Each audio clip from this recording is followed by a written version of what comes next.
बंदर की चतुराई। एक बड़ा जंगल था। जंगल के बीचों बीच किसी नदी के किनारे एक बहुत बड़ा पेड़ था। उस पर एक बंदर रहता था। उस पेड़ पर बड़े मीठे फल लगते थे।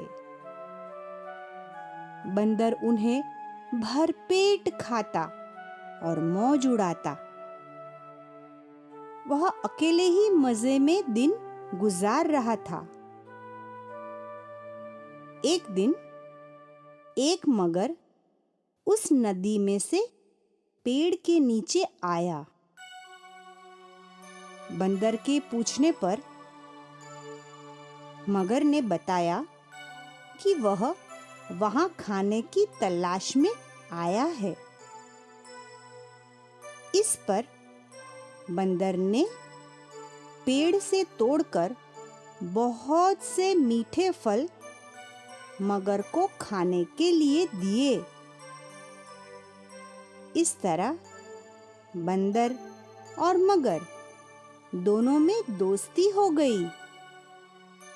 अब मगर हर रोज वहां आता और दोनों मिलकर खूब फल खाते। बंदर भी एक दोस्त पाकर बहुत खुश था। एक दिन बात बात में मगर ने बंदर को बताया कि उसकी एक पत्नी है जो नदी के उस पार उनके घर में रहती है। तब बंदर ने उस दिन बहुत से मीठे फल मगर को उसकी पत्नी के लिए साथ ले जाने के लिए दिए। इस तरह मगर रोज जी भरकर फल खाता और अपनी पत्नी के लिए भी लेकर जाता। मगर की पत्नी को फल खाना तो अच्छा लगता, पर पति का देर से घर लौटना पसंद नहीं था। एक दिन मगर की पत्नी ने मगर से कहा कि अगर वह बंदर रोज रोज इतने मीठे फल खाता है तो उसका कलेजा कितना मीठा होगा। मैं उसका कलेजा खाऊंगी। मगर ने उसे बहुत समझाया पर वह नहीं मानी। दूसरे दिन मगर बंदर को अपने घर दावत पे बुलाने गया।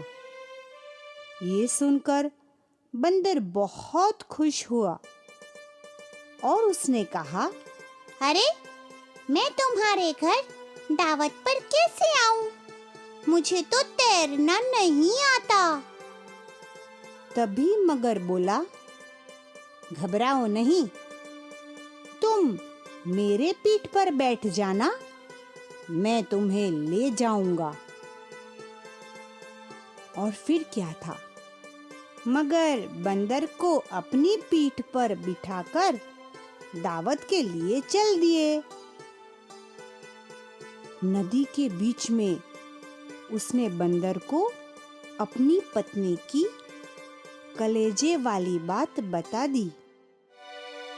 इस पर बंदर ने कहा, अरे मैं तो अपना कलेजा पेड़ पर ही छोड़ आया हूँ। मैं उससे हिफाजत से पेड़ पर ही रखता हूँ, इसलिए हमें वापस जाकर कलेजा लाना पड़ेगा। मगर बंदर को वापस पेड़ के पास ले गया। बंदर छलांग मारकर पेड़ पर चढ़ गया। उसने हंसकर कहा, जाओ मूर्ख, घर जाओ और अपनी पत्नी से कहना कि तुम दुनिया के सबसे बड़े मूर्ख हो। भला कोई अपना कलेजा निकालकर अलग रख सकता है। बंदर की इस समझदारी से हमें पता चलता है कि मुसीबत के वक्त हमें कभी धैर्य नहीं खोना चाहिए। बच्चों, इस कहानी से हमें यह शिक्षा मिलती है कि संकट के समय हमेशा बुद्धि से काम लेना चाहिए।